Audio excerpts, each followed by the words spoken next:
What would you do if someone threw you into the cold when you had nowhere to go? Once upon a time, in a small cold village, there lived an elderly woman named Clara. She was kind, quiet, and gentle. For many years, she lived in a small cottage with her husband. They were not rich, but their home was warm because it was full of love. Every morning, Clara opened the window, fed the birds, made tea, and smiled at the little garden her husband had planted. But one winter, her husband became very sick. Clara spent all her small savings on medicine and care. She sat beside him every night, holding his hand and praying he would get better. But one snowy morning, her husband closed his eyes forever. After that day, the cottage felt silent. The chair near the fire was empty. The garden looked lonely, and Clara's heart felt colder than the winter outside. The cottage belonged to a rich landlord named Mr. Nash. He owned many houses in the village. He wore a fine black coat, lived in a big grand house, and walked like everyone was smaller than him. 3 days after rent day, Mr. Nash came to Clara's door. Clara opened it with tired eyes and a shaking hand.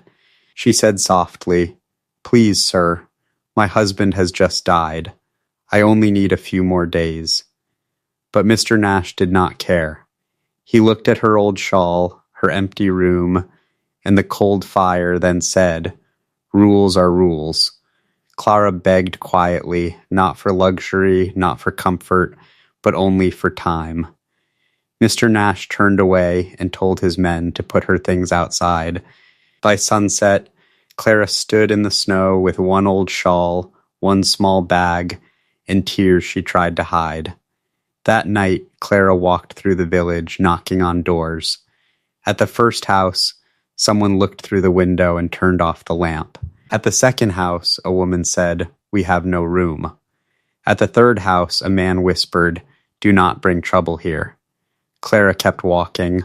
Her feet hurt, her hands were cold, the snow touched her gray hair, and the wind pulled at her shawl. She was not angry. She was only tired. Finally, she reached the smallest house on the poorest street. Inside lived a poor family, Thomas, his wife Mary, and their little daughter Lily.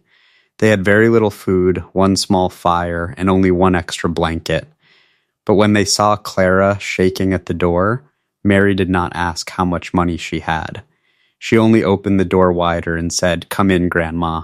You are cold." The poor family gave Clara the warmest place near the fire. Thomas gave her his own blanket.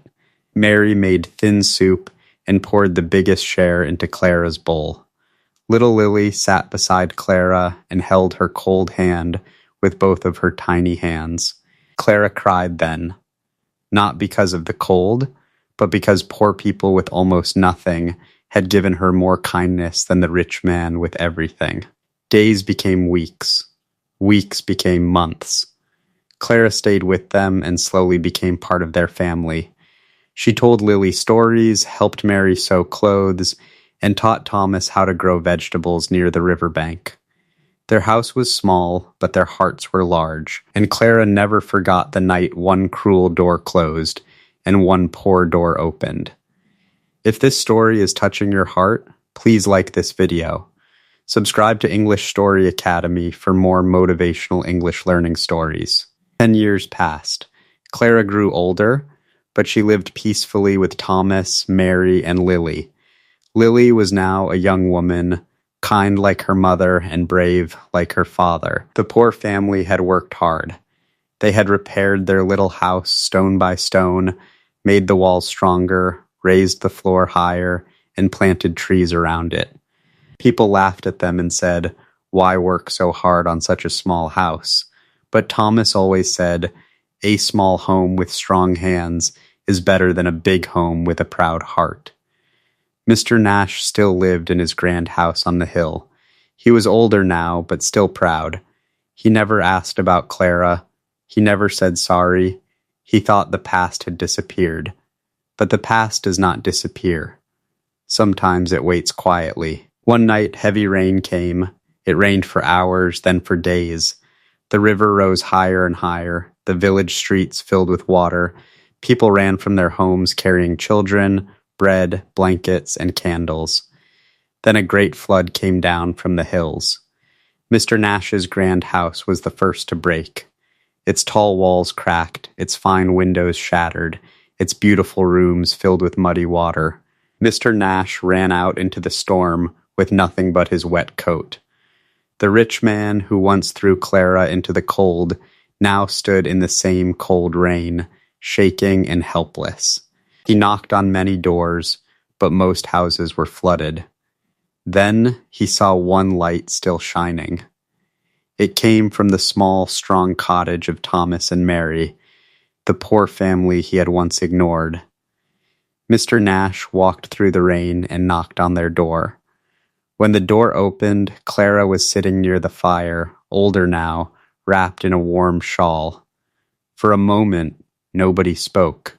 Mr. Nash looked at Clara and remembered the winter night when she had stood outside his door. His face turned pale with shame. He whispered, "Please, I have nowhere to go." Clara looked at him for a long time. Then she stood slowly and said, "I remember that feeling." Mr. Nash lowered his head, waiting for the same cruelty he had given her. But Clara stepped aside and said, "Come in. We do not throw people into the cold." Mr. Nash entered with tears in his eyes. That night he learned that karma is not always punishment. Sometimes karma brings you back to the same door, so you can finally understand the pain you once caused. If this story touched your heart, like this video and share it with someone who believes kindness is never wasted. Subscribe to English Story Academy, where every story makes you stronger, wiser, and better in English. Moral of the story: karma always comes back. The door you close on someone today may be the door you need tomorrow.